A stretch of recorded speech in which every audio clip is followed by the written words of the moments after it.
traditions are in the back of the book, by the way. For I didn't know that. I'm Jerry Weaver. I'm an alcoholic. It's good to be here this morning. It's good to be sober. Good to be in my right mind. Good to be amongst friends. My sobriety date is July the 2nd, 1989. I'm a member of a group called There Is a Solution.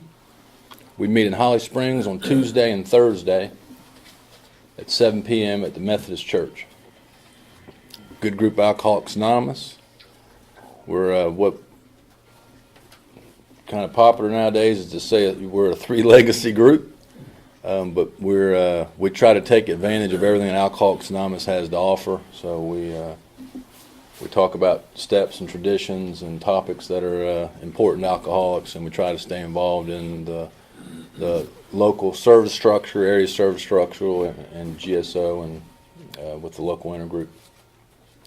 Got some home group members that came down with me, got some friends that came down with me, so I appreciate that. Steve, I appreciate you asking me, or the group, or whoever.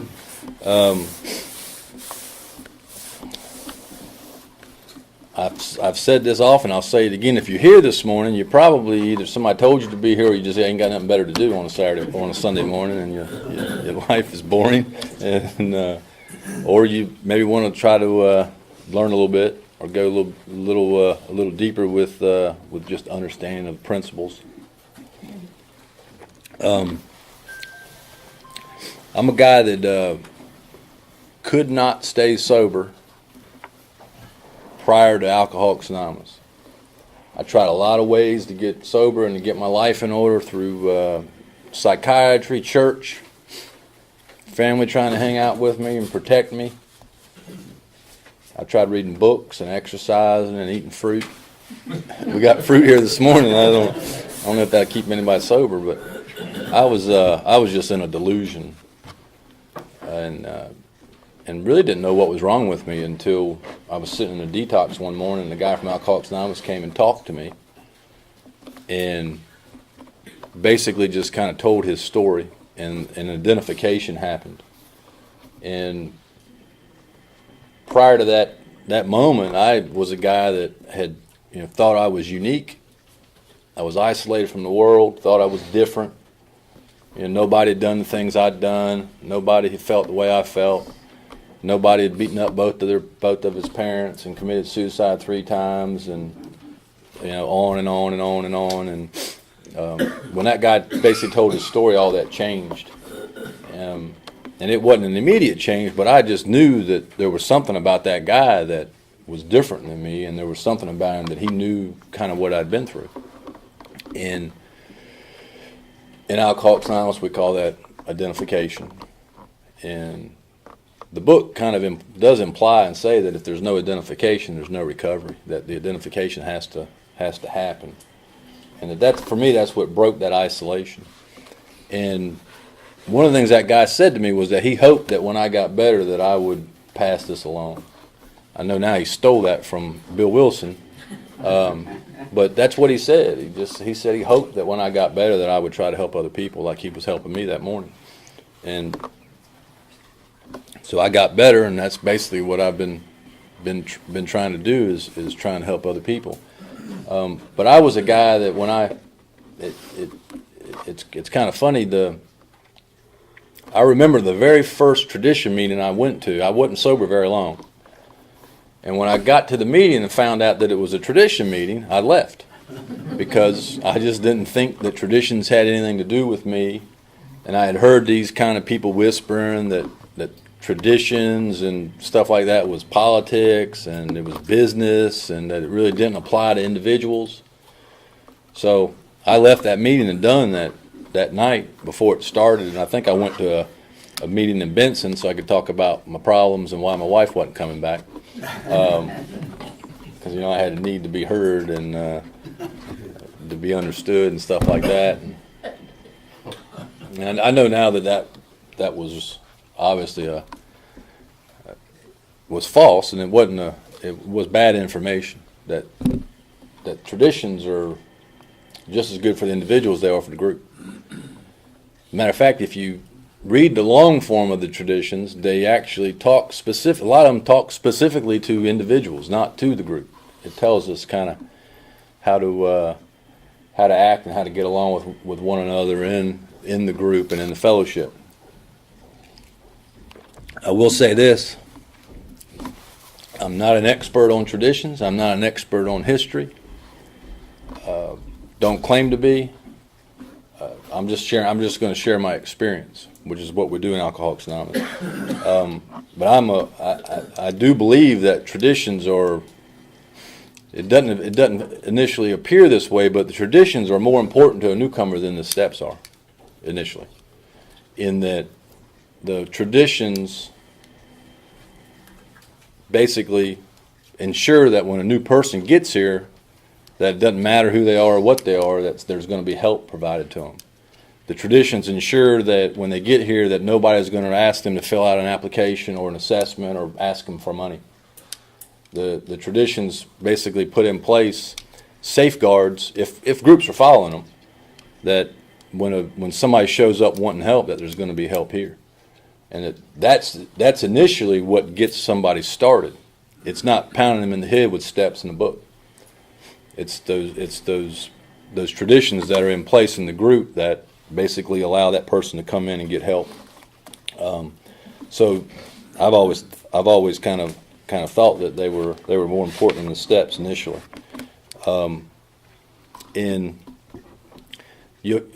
Nowadays we talk a lot about the 3 legacies. I guess they've always talked about that, but you'll hear people talk about there's 36 principles in Alcoholics Anonymous, right? Talking about steps, traditions, and concepts. I mean, I guess that's true. But what my experience has been is that and we talk a lot about emotional, what's the word? Emotional sobriety, right? I don't know anything about that. I like the word emotional maturity.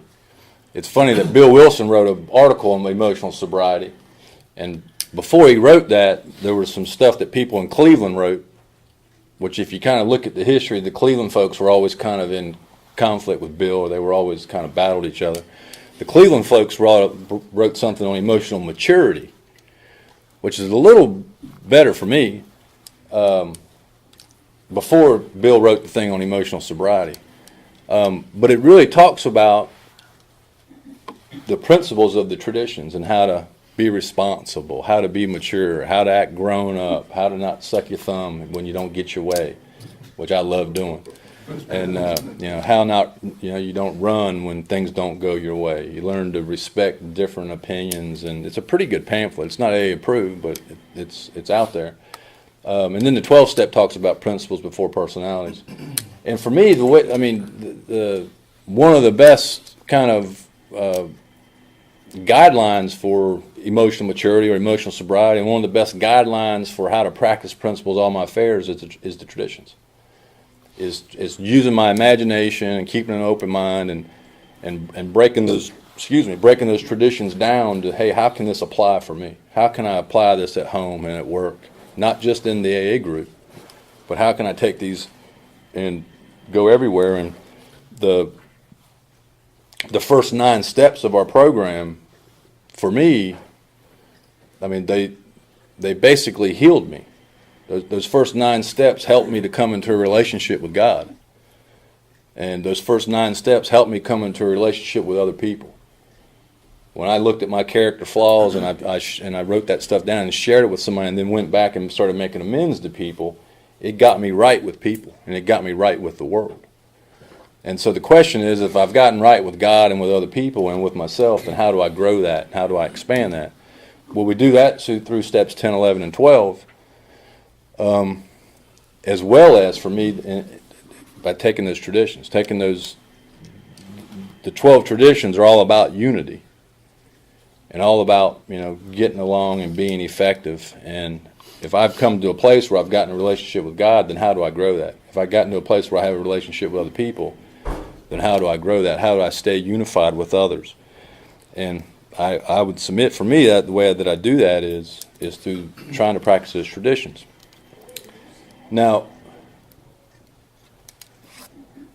they're looking for church or AA, you think? I'm surprised the church let y'all meet here while they're having service. That's pretty powerful. Unity. They don't know it. They don't know. That's even better. That's typical. That defiant, rebellious.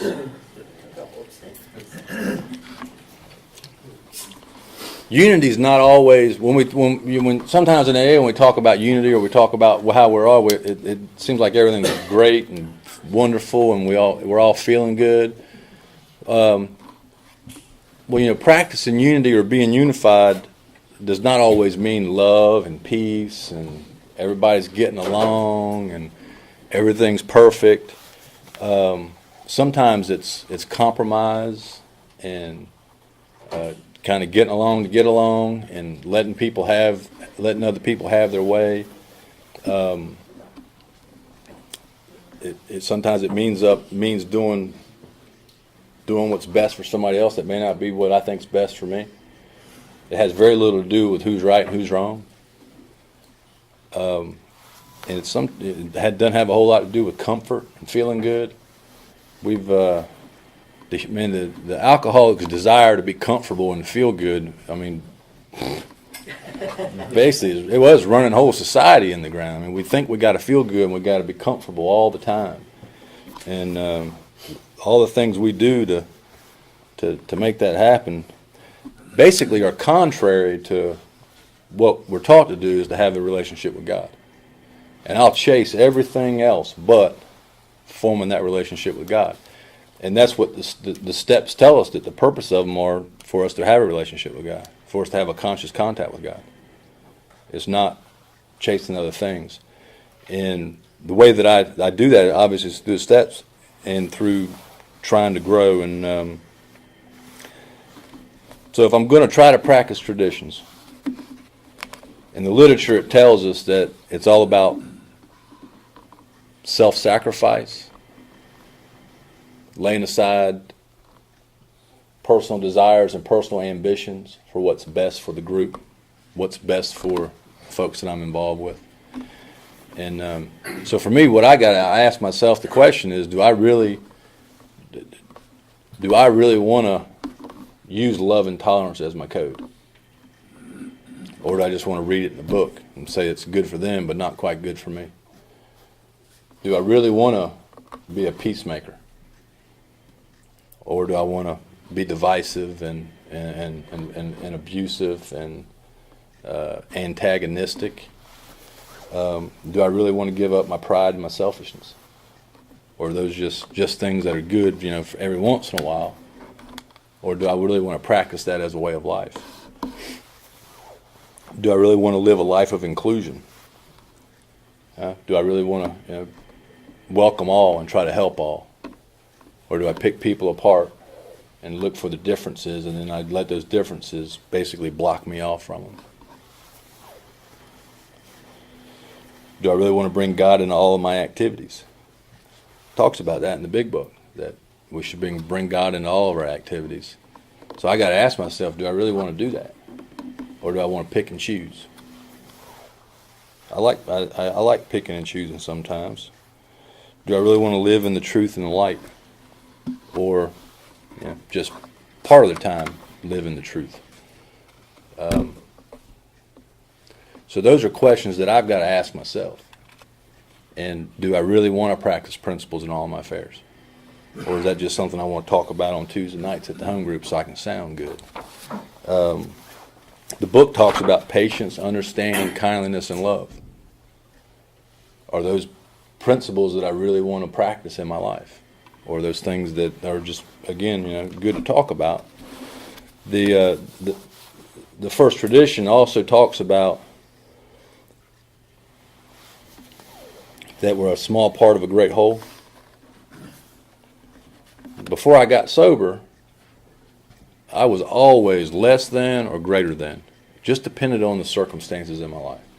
Typically, I would lean towards always being less than, never measuring up, never being good enough, always concerned about what people were thinking about me, knew that people were thinking bad about me, and that's kind of where I lived.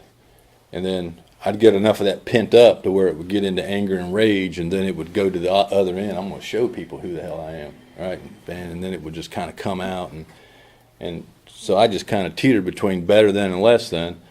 Never was just a part. Never was just right in the middle, and just a part of a big whole. I always compared and always kind of kept score. And the first tradition teaches me to stop doing that, to just take my place. I don't know that I can do that until I've taken those first 9 steps. That's part of that process, but what the first tradition tells me in my personal life is that, so when I'm at home, I'm just one person. I'm not the governor, although I like to think I'm the governor sometimes, and that I think I'm the king, that I'm just a small part there. But I am a part. So it's important for me to think about where I'm at. So, and I'm part of a lot of different groups. I mean, I'm part of an AA group, but I'm part of a group at home in my family. I'm part of a group when I go to work, right? I work with people, so I'm part of that group. I'm part of a group in a community. Right? I am part of the community. Whether I want to acknowledge that or not, I am. And so the question is, on the kind of that first tradition is, do I want to do what's best for the community? Do I want to do what's best for the most people? Am I willing to just to keep an open mind and to kind of think through what's best for the community, or do I just lean towards what my trouble is, selfishness and self-centeredness? If all I do is think about myself and what's best for me, there's really no room for anybody else, because I'm going to expect people to do what I want them to do. So the first tradition kind of sets the stage for, how am I going to live? We probably would do that through the next 11 traditions, but I got to start off with kind of an attitude of thinking about other people. The Big Book tells us that we should place the welfare of others ahead of our own. Now that sounds good. Best I can tell, it's hard for us to practice it. I mean, me included.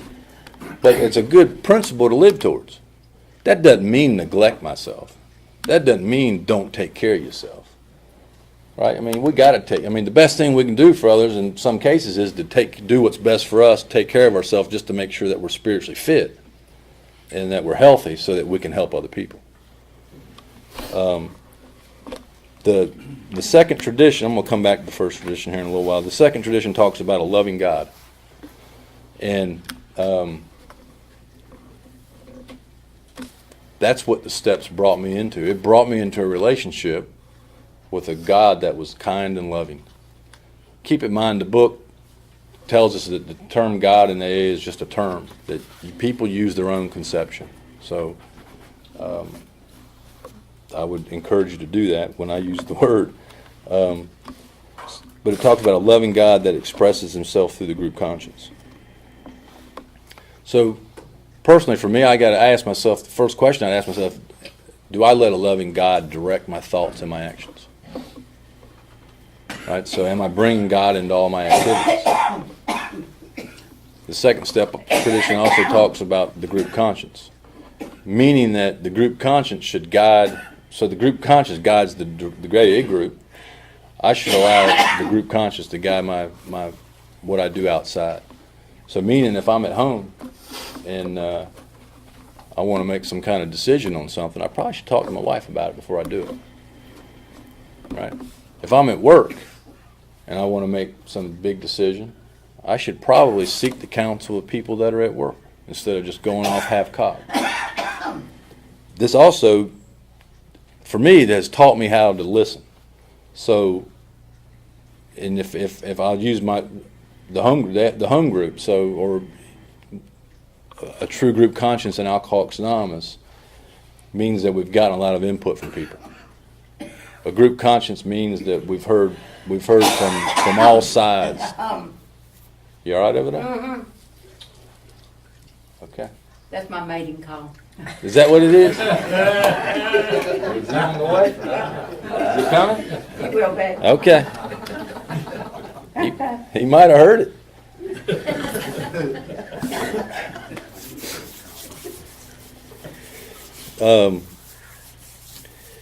So it teaches me to listen to people.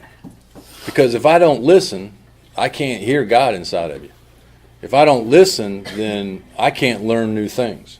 If I go into everything thinking that I'm the king and I know it all and that my way is the best way, then that doesn't open the door for anything.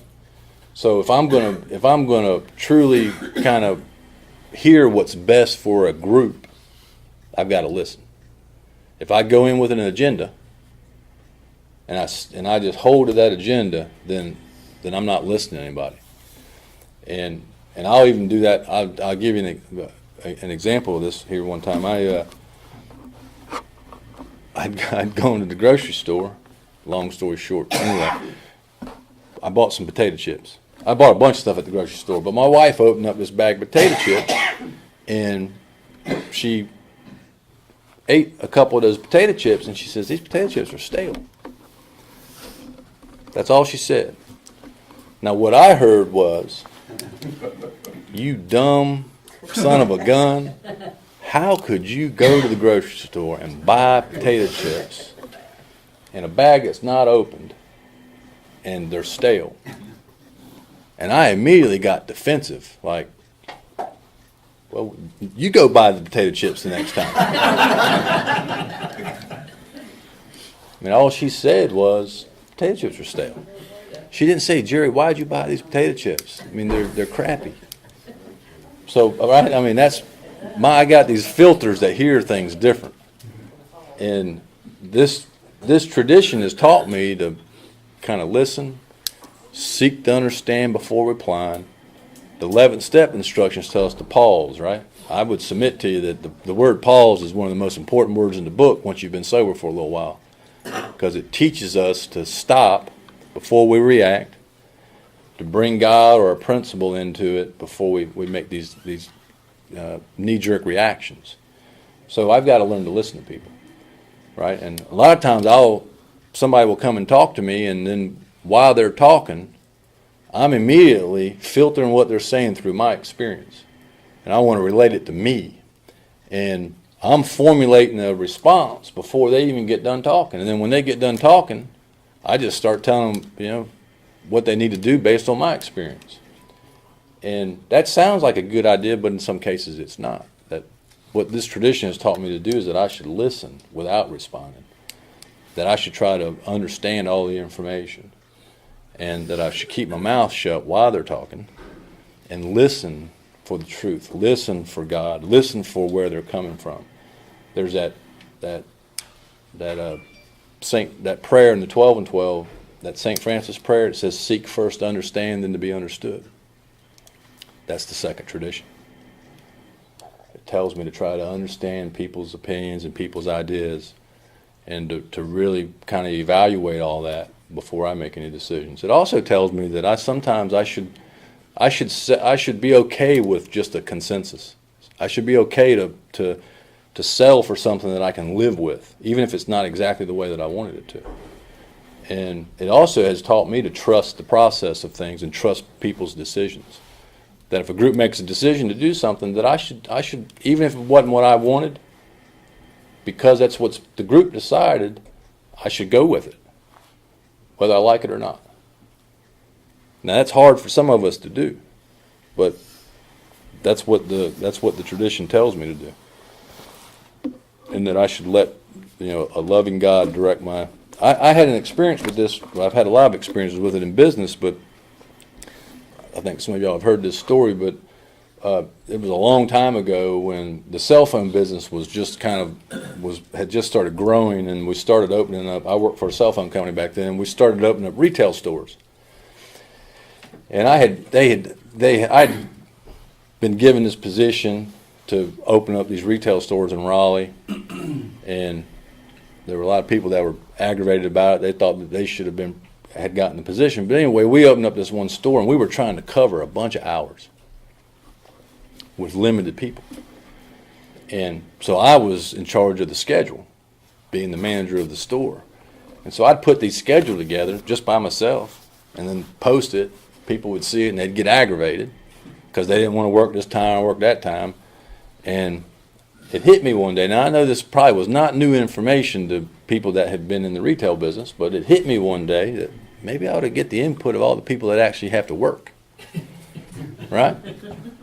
And so I had a meeting, and I brought everybody in. I was like, I know these schedules are aggravating for all of us. I said, let's have a discussion.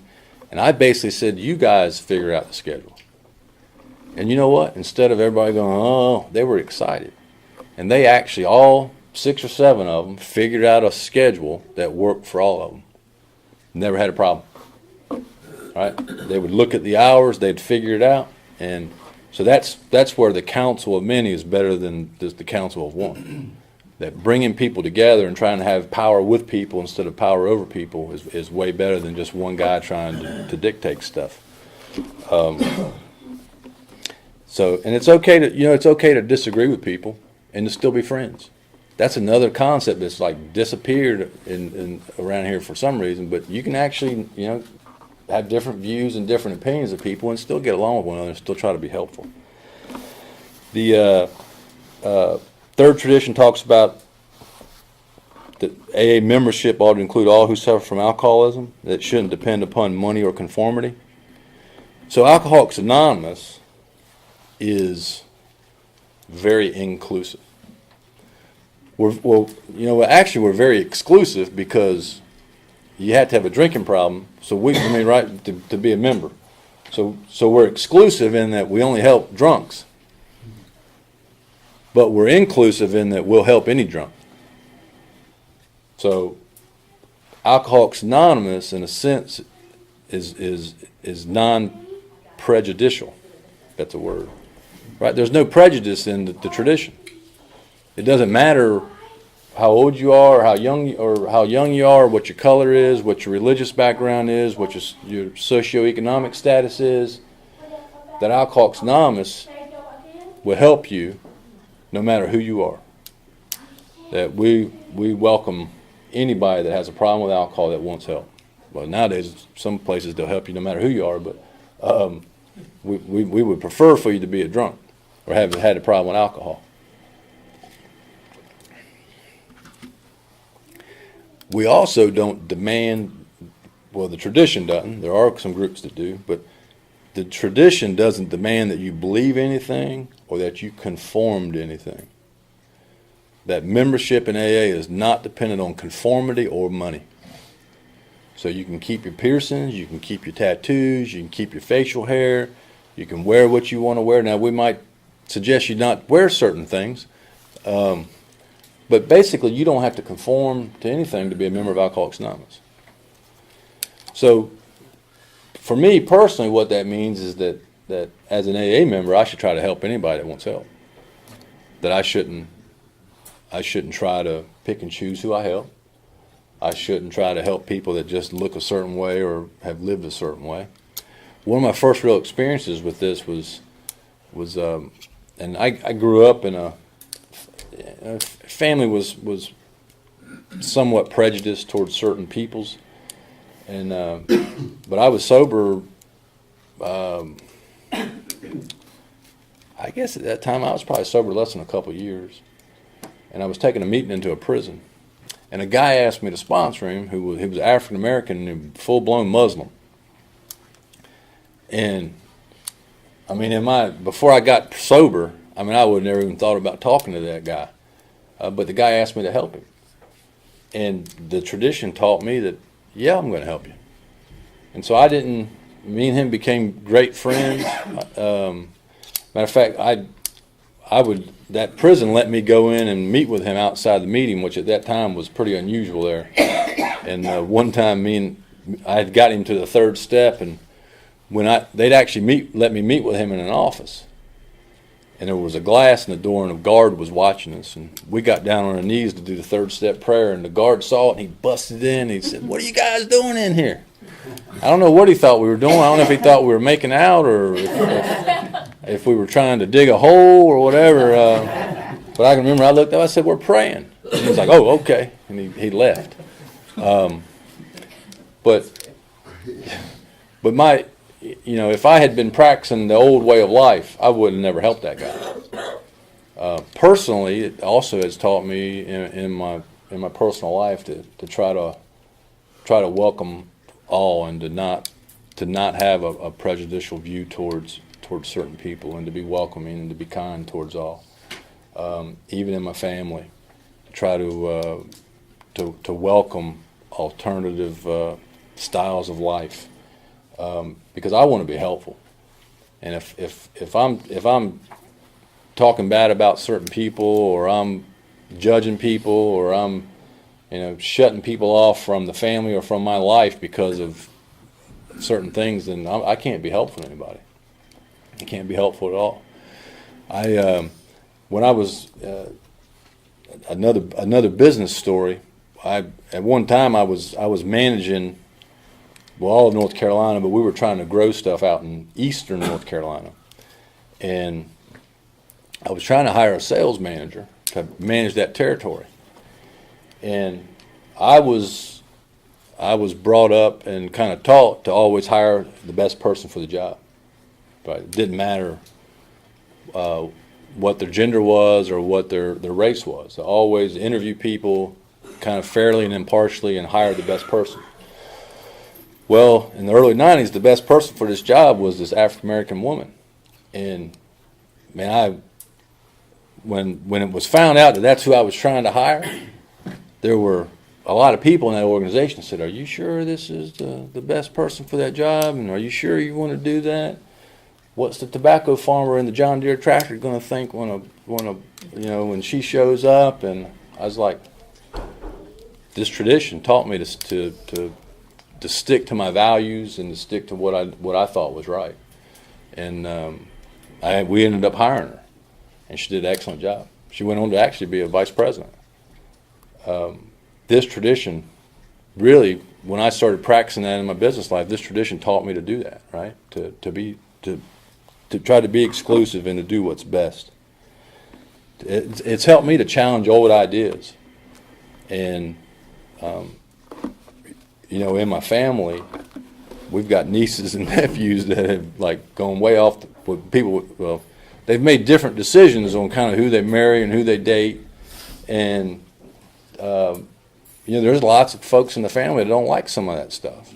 This tradition has taught me to not get involved in those conversations.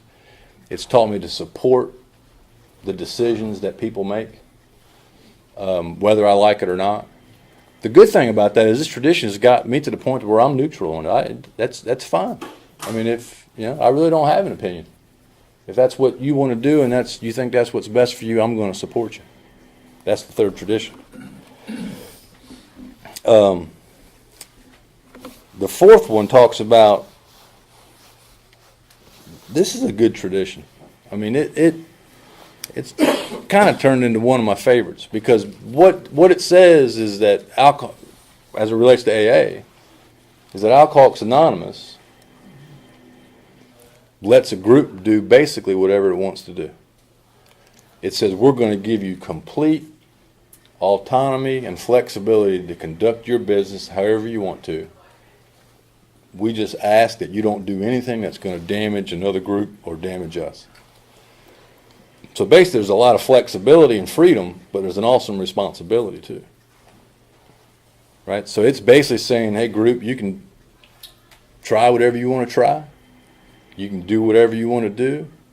We're going to give you the freedom and the flexibility to grow and figure out what you need to figure out. So if I apply that personally, that one concept is that, see, I'm a guy that thinks I know what's best for everybody. It's gotten even worse now that I've gotten a little age on me and I've been in the program for a while, that I really think I know what's best. Especially if you just do what I tell you to do, you're going to get this result, right?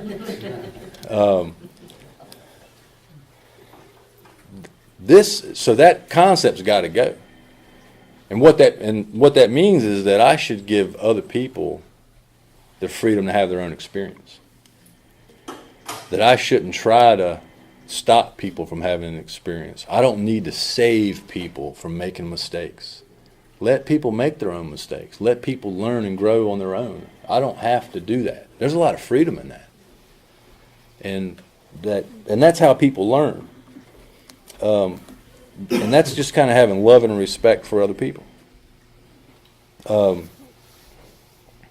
It also talks about we can do what we want to do unless our decisions are going to impact others.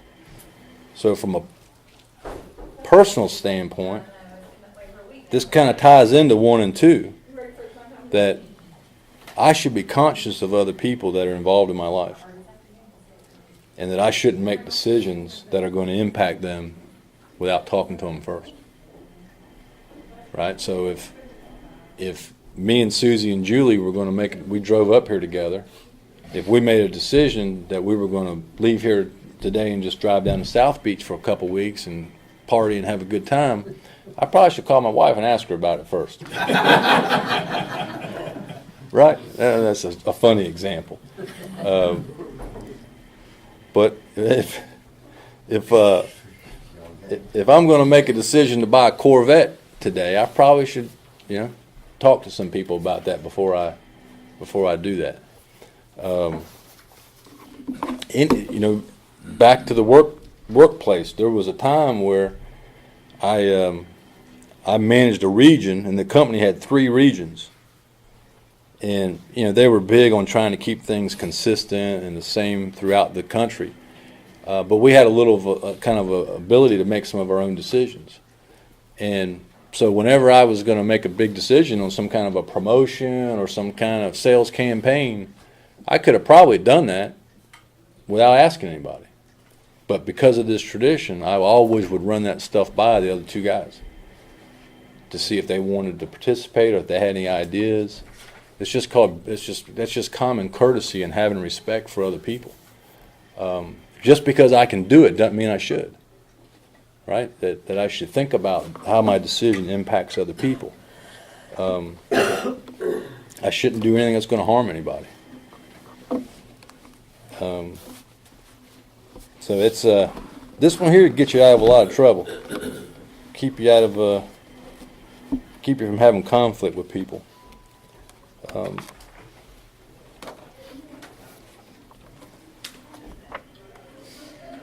Number 5, it talks about primary purpose, that each group is a spiritual entity, and that each group has but one purpose, that's to carry the message. So again, Alcoholics Anonymous is very specific in what it does. It just helps alcoholics. Right? That's our primary purpose, is to help another alcoholic. And we try to avoid anything that interferes with that. Not sure we completely do it nowadays, but in general, anything that diverts us from helping an alcoholic, we shouldn't do it. We don't get involved in it. So back in the, I don't know if it's a thing anymore, but it used to be a big deal for like businesses and even people to have like mission statements, right? Company it was big to have a mission statement, then they turned it into a vision statement. Then they had companies that had vision statements and mission statements, and they were trying to show you the difference between the two. And that was kind of the rallying cry of the company, and everybody was supposed to be like kind of guided towards that. AA did that long before the self-help gurus did it. But I can take those concepts, that concept of what's my primary purpose, and implement that in different things that I'm involved with. So, I personally have a primary purpose. That's to try to be of service to God and other people. And somewhat specific to alcoholics, but I should be of service to any child of God, not just the alcoholic. But I can take that ideal to my work. So what this has helped me to do is that whatever I'm doing at that moment, I should be 100% focused on that and not let other stuff divert. So if I'm at work, I should do the job that they're paying me to do. Right? I should be focused on that purpose. I should not be in the break room gossiping with people about whatever it is. I shouldn't be in the break room creating false stories about people and gossiping about people, getting involved in all of that. I probably shouldn't be surfing the internet looking for stuff when I should be doing my job. I shouldn't be constantly on my phone all the time when when there's work to be done. That I should try to stay focused on what I'm supposed to be doing. It's also taught me to kind of pick a few things and be good at it. And nowadays, I mean, I used to be a guy that I would just jump at everything. Man, let's do this. No, let's do this. This looks better. Let's jump over here and do this. Let me do this. And the next shiny thing, or this is going to be better than that. This tells me to just try to do one thing. Just try to and do it well. Right? So if I'm with my family, I should try to be with my family. I'm a guy that, some of y'all know this because when you send me text or call me and I don't respond, this is why. When I'm with somebody, I'm with them. I don't let that phone interrupt that. Sometimes I will. There's exceptions, but in general, because what happens is if I'm with you, and then the phone rings and, oh, hold on a minute, let me get this. Basically what I said is you're not important. Now there's exceptions. If me and Larry are just goofing off, hanging out, we might do that, but especially with family and with people that don't get my time as much as others. Right? So, I did it yesterday. I had some uninterrupted time with my wife. The phone was in another room on the charger, and I didn't mess with it. That's to me, that's part of this tradition. It's sticking to whatever that purpose is at that time, right? There are times during the day, during the week, where I got work I got to do, and I'll put the phone away, because I'm a guy that I'll jump now if beep, somebody's went off a minute ago. I wanted to run back there and check it. I was like, and it may not be a big deal, but that's ineffective, and that kind of keeps me spun up. So it's important for me to try to do one thing at a time, I guess is the way to put that. 6 talks about problems of money, property, and authority. Divert us from our primary spiritual aim.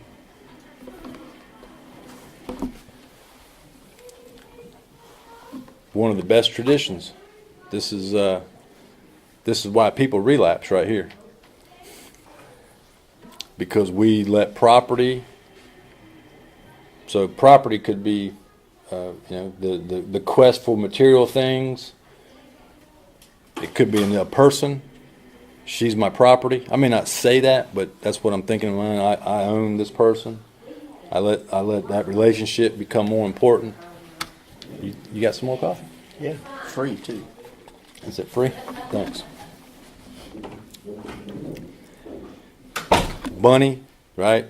The job, the constant quest for money. Got to have more.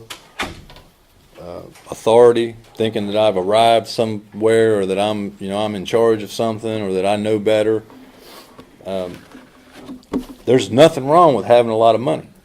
There's nothing wrong with being busy in life. There's nothing wrong with being successful. The way I've always looked at that, and this is just my experience, I didn't have any of that before I got sober.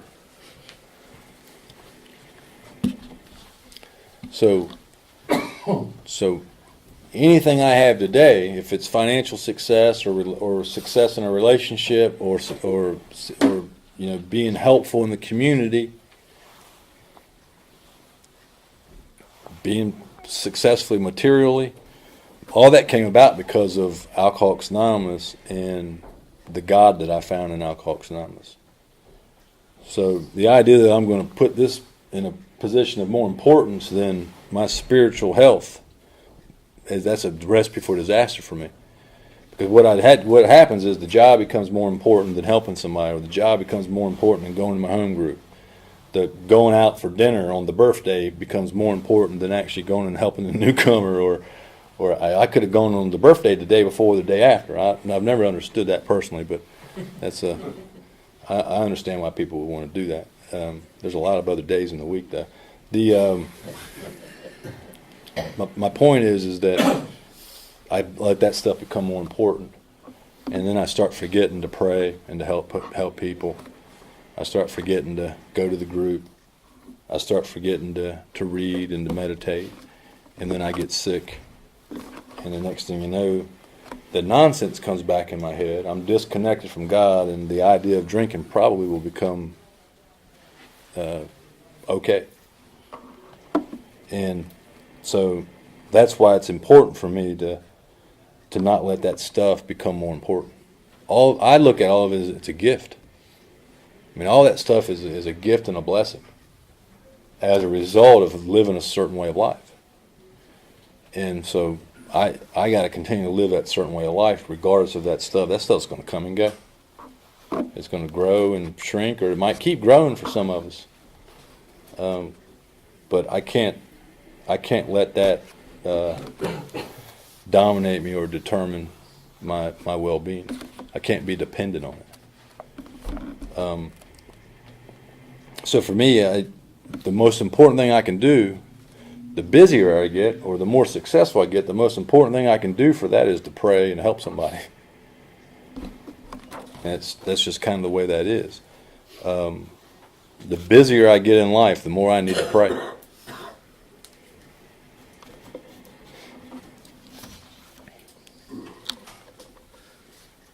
I can remember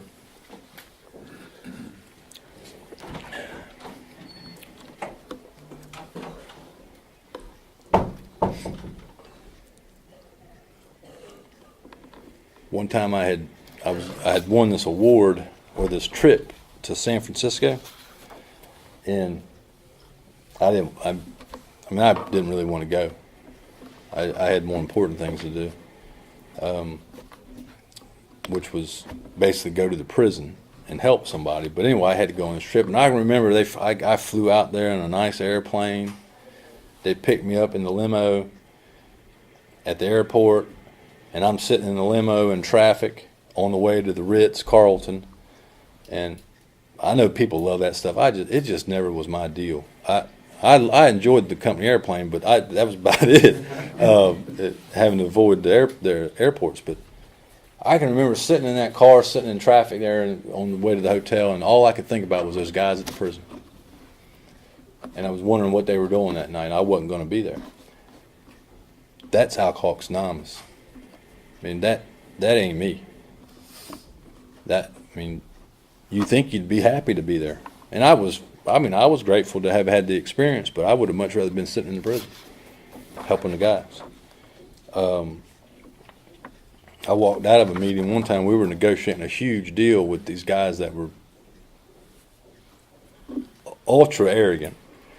They worked for Goldman Sachs, and I remember that there was a guy I was sponsoring who was going through a hard time, and I told him that he needed to call me. If he called me, I would pick up. And man, we were right in the middle of that meeting, and the phone started vibrating. I looked down, and it was him. And I said, I got to go. I just kind of got up and said, I'll talk to you guys later. I'll be back in a little while. And man, this one guy got aggravated that I stopped that meeting. And I was like, that's too bad. I got to go.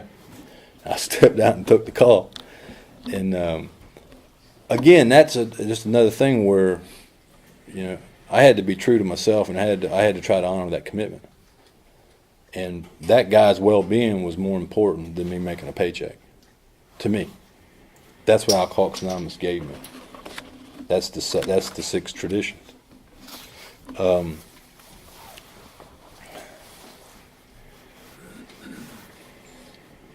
It says that the last sentence on that long form of the sixth tradition, it says that an AA group can bind itself to no one. To me, if I take that to myself, it tells me that I shouldn't bind myself to anyone. So, that means that my dependence is on God. So my dependence today is not on my wife. I love my wife. I love our relationship. If we got home today and she was gone, I would not like that too good, but I'm going to be okay. I'm going to move on. My well-being in my life is not dependent on her. if I lost my job tomorrow, I'm not going to like that too good. All right? I'm going to have a little heartache, but I'm not going to cry over it. I'm going to move on. My life, my well-being is not dependent on my job. My well-being is not dependent on my sponsor. My well-being is not dependent on my home group. All those things enhance it. But my dependency is on God. And if it all was over right now and I just had to walk out of here, I'm going to be okay. That's the sixth tradition. 7 talks about, well, it's all about fear because it's money. It talks about groups being self-supporting, not taking outside contributions. Talks about being prudent. Talks about not accumulating a bunch of wealth. It's really what it's talking about is that the groups need to have basically a healthy relationship with money. Now, when I got here, I can assure you I didn't have a healthy relationship with money. I didn't have any money, but I took a lot of other people's money, and I expected a lot of other people to help me financially. I was dependent on my in-laws. I was dependent on my parents. And I felt entitled to stuff. I've said this before. I can assure you the millennials ain't got the damn corner on being entitled.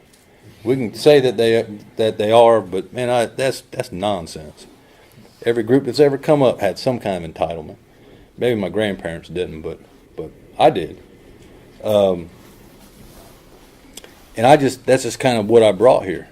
And so what this tradition and people in Alcoholics Anonymous taught me was that I needed to start paying my own way. I needed to stop asking for money from other people. I needed to try to figure out a way to support myself.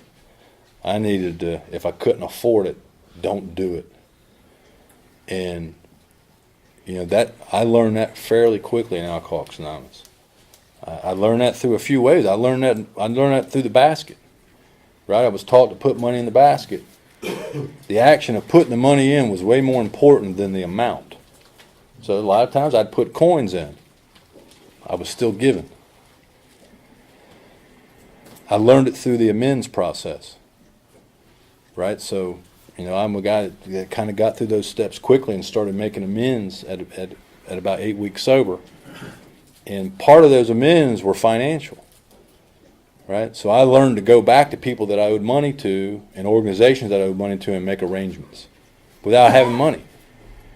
I made arrangements. And so I slowly over time started paying people money back. Again, I would get the amount, the amount was insignificant. It was just the action of writing that $5 check. It's hard as hell to get people to understand this today for some reason. I don't know why. But I'm not going to write them a $25 check. I'm going to wait till I get the whole $2,500 and give it to them. Well, no, call them and just give them a little bit of money. It will go a long ways. And so I learned that through good sponsorship and through amends that be responsible. I remember the very first time, probably worthless, silly story, but I remember the very first time I bought my own tires for my own vehicle.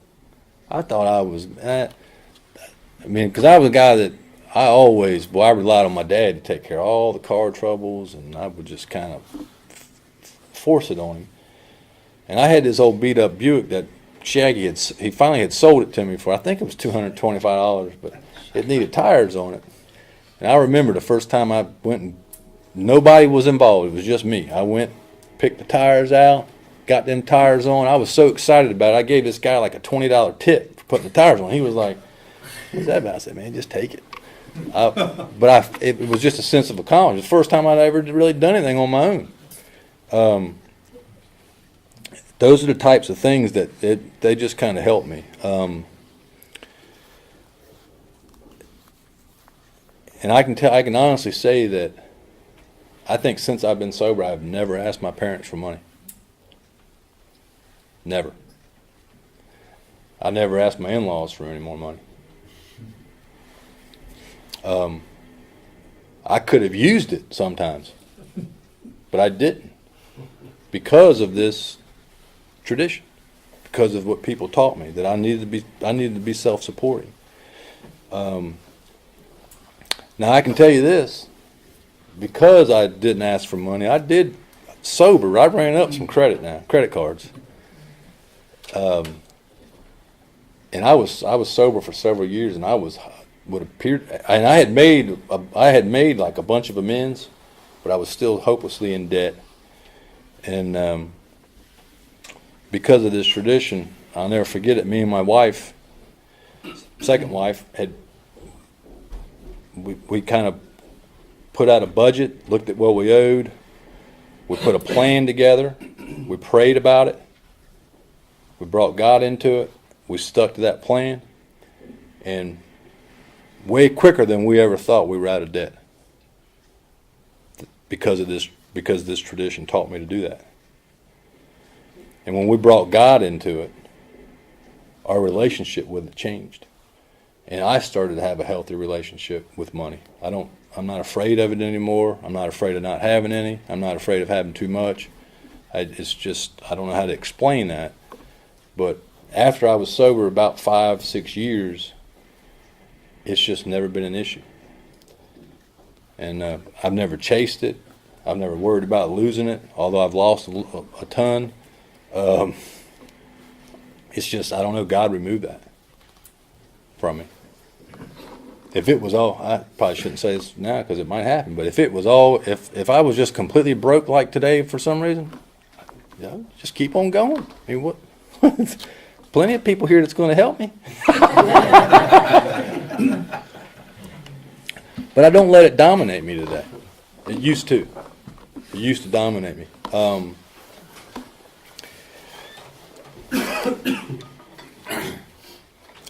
And it will it can destroy relationships. That's for sure. It's also taught me to be charitable. I've learned that through the seventh tradition. To give back. And I don't just give to my group, that if God's helped me, then I should try to help other people. And that whatever I have today, again, is a gift, and I should share that with other people. And I've been, for a long time now, well, ever since I was sober, about 5 or 6 years, I started giving money, even when I didn't have any. I got laid off about 6 years ago and went from cash flow to no cash flow. And whatever money I had, I still gave money to people and organizations that needed it. You would think when you cash flow, when you ain't making a paycheck, you're just going to stop giving. I was taught not to do that, to give what you have. Again, it's the action of doing it. Stay involved in that process. And, and I'm a guy that the principle of the more you give, the more you get back. That's been true in my experience. It's never failed. 8 talks about that AA should remain non-professional. That basically we give of our services here to others for free. We don't charge for that. We're not professional 12-steppers. So if I think about that in my personal life, that I probably should maybe give of my services outside of Alcoholics Anonymous for free. Because AA has, right, just in this room, we got a lot of talented people. We got people with different skills. We got people with different types of educations. We got people with different types of experience. Very, very talented people in Alcoholics Anonymous. Now, not all of us. Some of us aren't talented, but we all got different skills and abilities and talents. We should share those with society. We should share those with the community. And what the eighth tradition has really taught me is that, man, for the longest time I took from the community. I took from society. Maybe I ought to try to apply this and look at where I can give of my time. Where can I volunteer? where can I be a good example of a recovered member of Alcoholics Anonymous? That maybe I should, volunteer to people. I volunteer at places. I was at work one day, and this guy that I worked for, he was involved in this organization called Junior Achievement. And he came in my office, and one day he's like, "Hey man, I want you to get involved in Junior Achievement." I'm thinking, I'm exclusive helping alcoholics. All my time's in AA. And I didn't say that, but that's kind of what I'm thinking. How am I going to find time to do that? And it was funny because I had always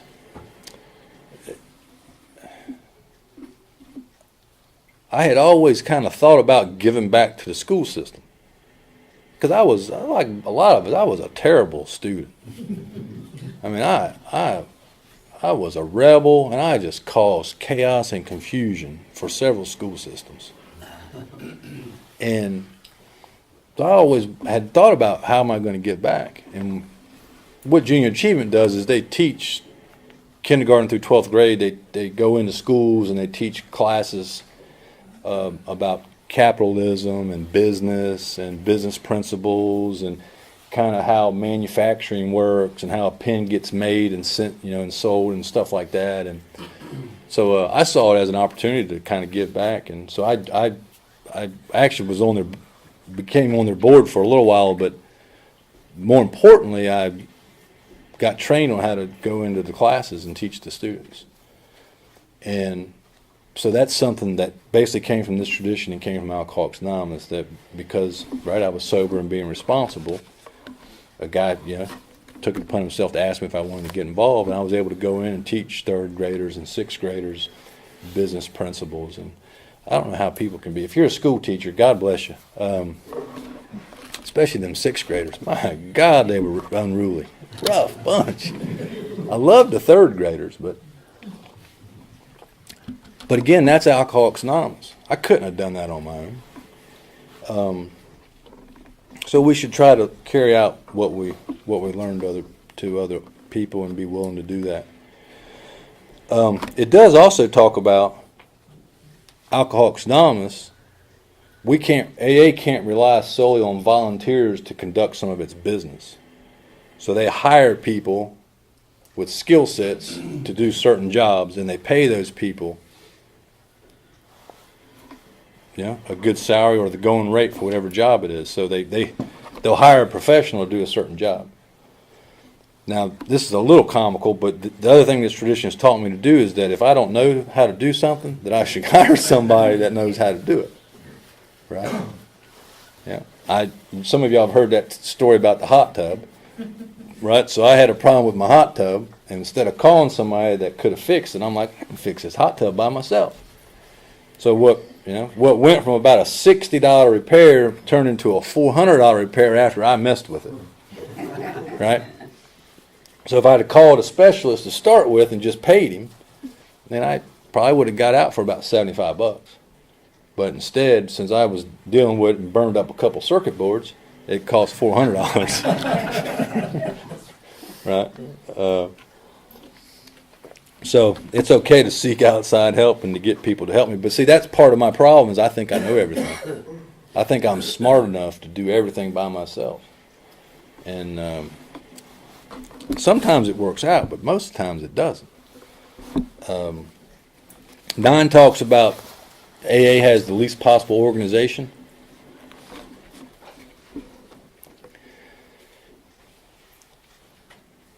So if you think about it, we're not organized in the sense that there's a president and a board and that they tell us what to do like a company would be. But we are highly organized. We organize around what's important. So what's important, like today, what was important was getting the church open, making the coffee, and providing a safe, clean, good spot for us to come to. That's important. If those folks would have gotten up this morning and thought that going to play golf was more important, which it can be more important sometimes. If playing golf and riding horses was more important, right, and nobody showed up, then some of us would have been just kind of stuck, right?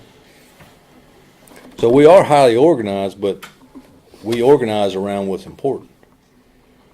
So one of the things that this tradition has kind of taught me is that it's don't sweat the small stuff, and that I should focus on what's important and just kind of leave that other stuff alone.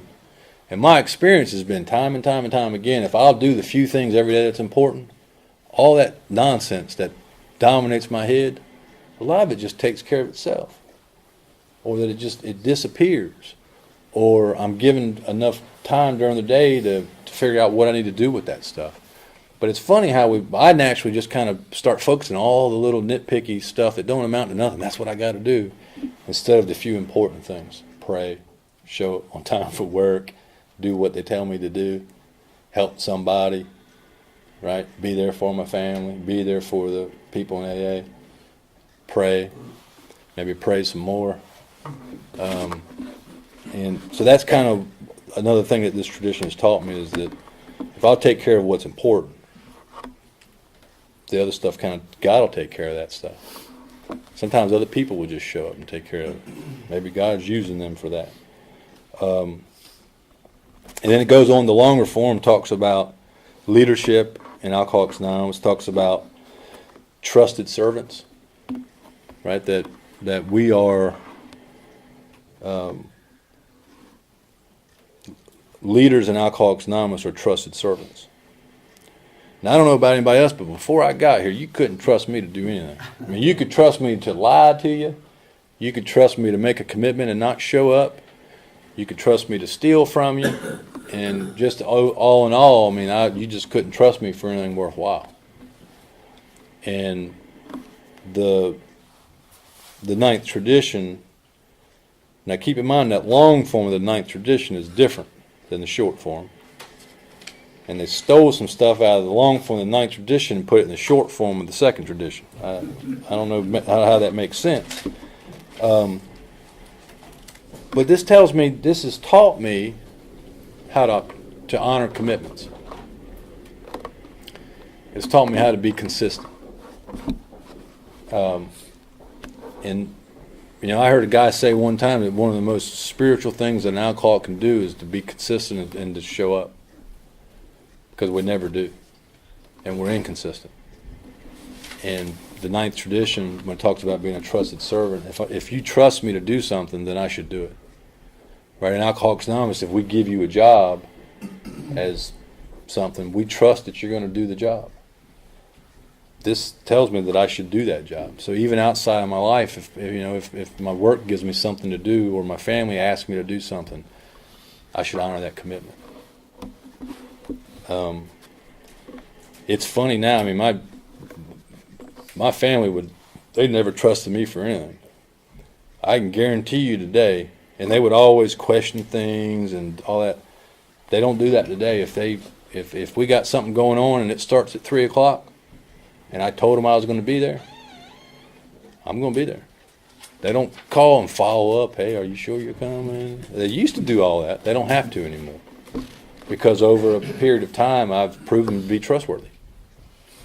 There's always things that come up, but in general, I've proven to be trustworthy. That's the ninth tradition. And it talks about not having any authority over anybody. It says they derive no real authority from their titles. They do not govern. Universal respect is the key to their usefulness. It kind of ties into the fourth tradition a little bit, and 1 and 2. But it talks about leaders being servants and leaders setting an example. And the question I always ask myself, well, what kind of example am I setting in my life? Kind of goes back to those questions that we asked at the beginning of the session. Am I really trying to be loving and kind toward all? Am I really trying to be of service to others? Am I really trying to be open and honest with people? Or do I try to have authority over people, or govern people, or indirectly manipulate them? I like doing that, right? I'll be kind to you, right? And act like I'm going along, but I really want a certain, result, or I want you to do a certain thing. This kind of teaches me to not do that. That I just got to set an example by the way that I live. I got to set an example by what I do. Right? Some of us constantly, complain because only a handful of people show up at the home group to sit up. Right? And instead of getting sucked into that, we need to look at, well, I'm here sitting up. That's what's important. I'm here sitting up. It doesn't matter what anybody else does. What's important is what I'm doing.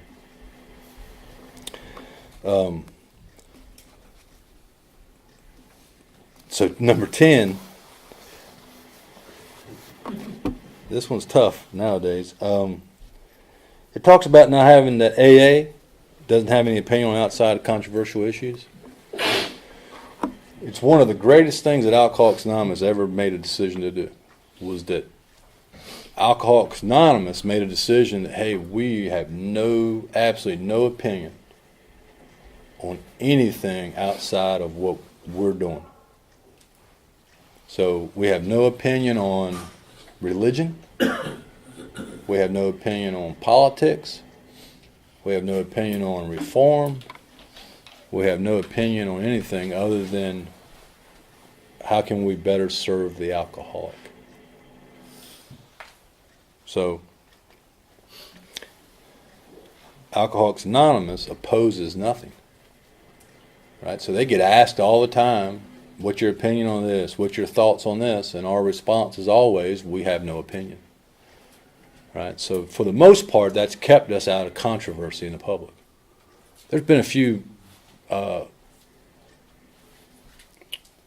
exceptions to that, a little bit, but we won't go into that. But in general, we've got no opinion at all. What that has done is, if people will look at the facts of that, it leaves the door open for anybody to come, and they don't have to worry about that type of stuff. If you watch nighttime TV, and see how they portray AA, sometimes you wouldn't understand, you wouldn't believe all that, because it's not a good representation of what AA is. But so personally, what this tells me is that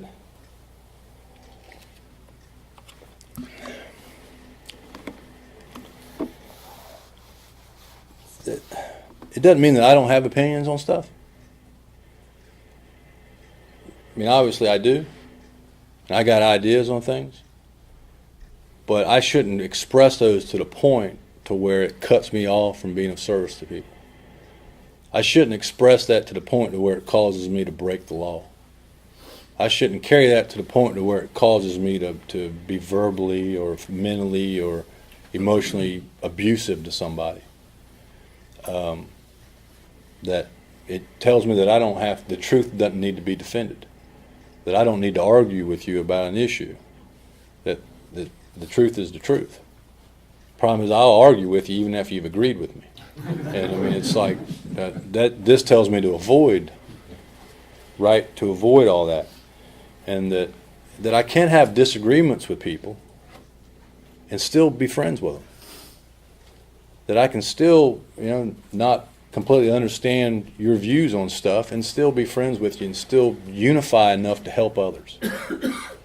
That if I let our differences and our difference of opinions get to the point to where we can't communicate or can't help one another, that's just it's contrary to spiritual principles. It's contrary to how God wants us to live. That I can, that if we disagree, we can still be civil. And this has been be careful with all this. This has been a big issue the last couple of years, with people bringing their views into, especially on politics, into the fellowship. And I know what the hell. I know people that had like a sponsor-sponsee relationship. I got several examples of where people had long-term relationships with each other. They never knew their political view. I'm talking 10, 15, 20-year relationships. And they never knew their political views because it never came up, and they're helping each other. And then an election happens, and somebody saw what somebody else believed, and they fired them.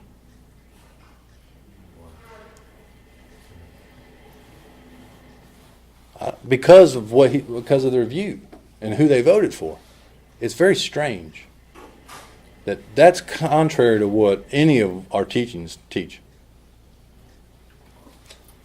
I've several folks that I help that are so-called activists. Argue that, well, this is what I believe and this is what I'm going to do, and it's fine, to the point to where they're breaking the law or they're hurting people. And here's the deal with that, is that if you're practicing AA's steps and traditions, if you're practicing our principles, you can't reconcile that with steps 10, 11, and 12. So you just can't. And my experience is, if you violate those principles long enough, you're eventually going to drink. At worst, you're not going to be helpful to anybody. So it's fine to be passionate and to have ideas and to have views, but when it goes to the point to where it shuts me off from practicing principles and shuts me off from being helpful to other people, and it gets me to the point where I'm excluding other people purposely, and to the point especially where I'm breaking the law, regardless of how silly that law is, that doesn't line up with what we're doing. So have passion and be vocal, but be civil. And I try to avoid the serious controversy. I mean, I'll in the right venue, I'll voice some of my ideas and concerns, not in AA. There's no place for it in here. But outside, and then I'll move on. I'm not going to fight and argue over it. I don't have to. It doesn't need to be defended. So this has taught me to try to avoid that serious controversy, and I don't have to be right. It's not about being right and being wrong. And that if I'm doing something that I can't reconcile with especially with steps 10, 11, and 12, then I probably shouldn't be doing it. That what's more important for me is trying to help somebody, trying to be of service. And if I'm too vocal about stuff, then people aren't going to come and ask me for help. And me helping somebody and trying to be of service to God is more important than that other stuff. 11 talks about personal anonymity at the public level, that our public relations policy is based on attraction rather than promotion. It says there's never a need to praise ourselves. This is a good one, because we certainly like praising ourselves, and in Alcoholics Anonymous we're really starting to dig it. This particular tradition personally tells me that I could ask myself the question, right? Am I an attraction by the way that I live? Meaning, am I applying those principles in my life? Right. So, what kind of example am I setting? And now I know sometimes when you hear people talk, it's like, well, he thinks he's perfect. I've had this experience. This has probably got nothing to do with this tradition, but it hit me. I'm going to say it. I'm getting like Paige. The inside joke for some of you. I have had this experience. Get up early, beautiful prayer and meditation session, read some literature, come out of the house floating. Right? Man, today's going to be a good day. God's right here with me. Right? Get out on Highway 1010 and somebody gets up on your butt and you immediately just flip them off or cram on the brakes. Yeah, you ever done that? Yeah. I wonder what happened. I mean, it was good 3 minutes ago. It's like, it's interesting how that happens. That's not a very good attraction. I don't know what that's about. The good thing about that is we're given a step to clean that up, right? If we're involved in the process, we're given steps to clean that up, and thank God for the word practice, because that's what it says in the 12th step, is that we practice, right? We don't give up. We just keep trying, right? We try to get better, a little better at a time. But this is, the 11th tradition to me is really about 11 and 12 are about being humble and practicing humility, and just trying to be a good guy, trying to be a good citizen, trying to be just a good family member, and not acting out on selfishness and pride, and trying to be kind and loving. And I'll tell you, I'm not big on high school reunions, and I hate telling the story, but it gets at this tradition. So I went to a high school reunion one time, and most of those people I hadn't seen since high school. And all of them knew who and what I was when we were in high school. But I had maybe seen two of them. And they started giving out these awards. And they were silly enough, right? Who traveled the farthest? Who traveled the shortest? I don't know. They might have given one who had been married the most. But they gave this award out, and I swear I wasn't even paying attention really when they were doing this. But they gave this award out who had changed the most. Now I don't know who the committee was or who came up with the idea, but they basically called my name up, and I'm telling you, I hadn't seen any of them. And they gave me this award for the person that had changed the most since high school. That's Alcoholics Anonymous. I mean, and this was before Facebook was big. So I mean, now you can keep up with people that you never would have seen before in your life. But anyway, so those folks knew that a change had come about, word had traveled, or they had seen something, or had talked to a family member who knew a friend, right, that I had changed. Now I wouldn't disagree with the award that I probably had changed the most since most of those folks, because none of them thought I was going to ever amount to anything. I didn't think I was either. But that just that kind of gets to the point to where it talks about we let our friends recommend us, that we don't have to go out and promote ourselves, right? We don't have to go out and tell everybody how great we are, that we let our actions speak for us. So we can do that in our personal life. We can do that at work, right?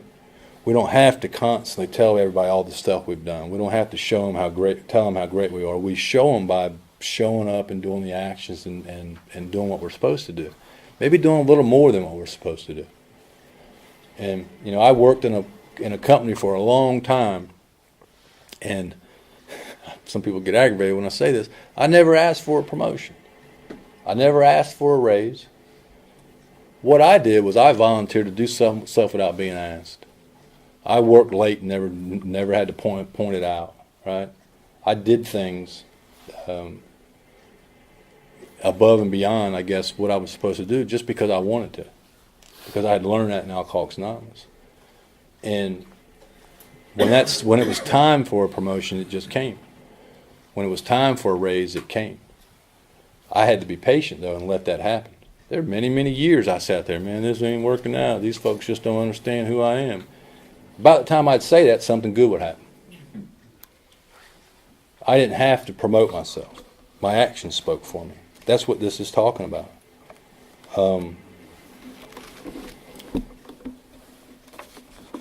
I've been approached many, many times in public by folks that knew me when I was drinking that don't recognize me. I've had several folks that are my parents' age that had kids that were messing around with me that they've seen me. Man, Jerry, we sure are glad you've changed. That's the 11th tradition.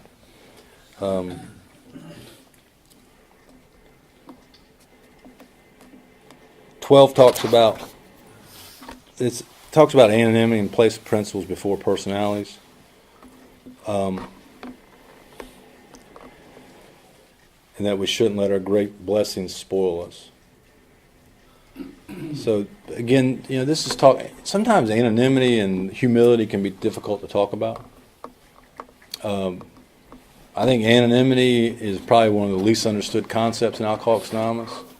It's got nothing to do with staying anonymous in the fellowship. It's got nothing to do with don't tell Daniel I was here and I won't tell him he was here, or whatever that is. Anonymity is at the public level. And if you read it, it talks specifically about pictures and full names at the public level.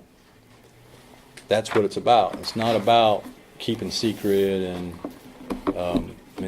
that's just not what it is.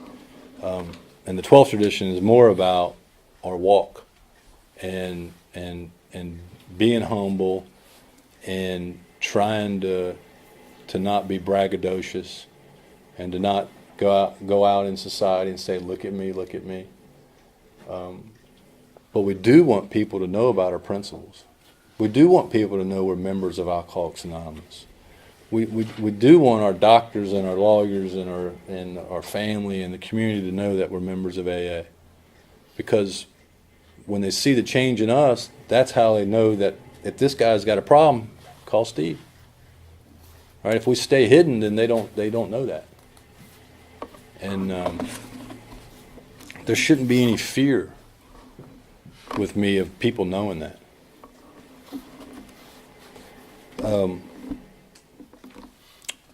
So I'll tell you a quick story. So 12 basically tells me that I should realize that the gifts I've been given are a result of the program in God. And then what I give back is my gift back to God and to the people here. And that I need to truly align my walk and my will with God's will, not just talk about it. There's been many times throughout my sobriety where I just talked about it. And I just kind of did my own thing because that's what I wanted to do. Mostly all that's because of fear. I was at, it's another goofy story, but it gets at the tradition. I don't like telling it. I was at a Thanksgiving gathering at my older brother's house in Atlanta. It's been several years ago. It's been actually a long time ago. And all the family was there. My younger brother at that time was kind of a celebrity. He still is a celebrity, but celebrity maybe is not the right word. He was very popular and sought out in his field. And he was all over the TV. He was on some of the morning shows. He had just written a book. And family was excited about him, right? So we're at Thanksgiving. He's not there. He's in Afghanistan. And my mom launches into this thing about how great John is, and he's done this and he's done that. And this is kind of like the potato chip story with my first wife, right? What I heard was Jerry sucks. Jerry's never amounted to anything. Everything he's done has been just a sham, right? I mean, that's kind of that old filter. She was proud of her son, and everything she said was factual. Well, in my mind, I'm thinking, my God, don't she know that I've been successful too, and that I was the youngest general manager at this company, and they wrote a little article about me in the newspaper, and just when they say selfishness and self-centeredness is the root of our trouble, there is no doubt about that. But I started getting mad, and got resentful, and I always knew she loved him more than she loved me, and this proved it, right? I couldn't shake it. It stuck with me that night. The next day, I left and drove back to North Carolina. Went to my home group that night, and it just happened to be tradition night. it was on the 12th tradition. And I'll never forget this. Tony S. was chairing, and he read the long form of the 12th tradition. And he talked about, it may have been the 11th tradition. It was one of the traditions, but it talked about, not praising ourselves, and there's no need to praise ourselves, and that we should be humble. And it was like all that stuff just kind of disappeared, and I, kind of came out of a blackout. It's like, man, what in the world? And I realized that, man, my mind is just out to get me. And that I've just got so much nonsense in my head and so many old ideas about stuff, and that it's not important what I think other people are thinking or what they're saying. What's important is how am I living and how's my relationship with God. And that's really what the 12th tradition's about, is am I thankful to God for the gifts I've been given? Am I thankful for the program, for the life that I've been given? Am I thankful to God and to the program for my sobriety? Do I realize how important and how incredible that is? And am I willing to give that back to other people? Or do I just want to keep it for myself? This is about believing and realizing that there's nothing wrong with the world. What's wrong with is my perception and what I do. And that all I can change is myself. And that if I try to bring God into everything and try to give the same gift to somebody that was given to me, then I'm in good shape. So I appreciate y'all listening to me, and God bless you.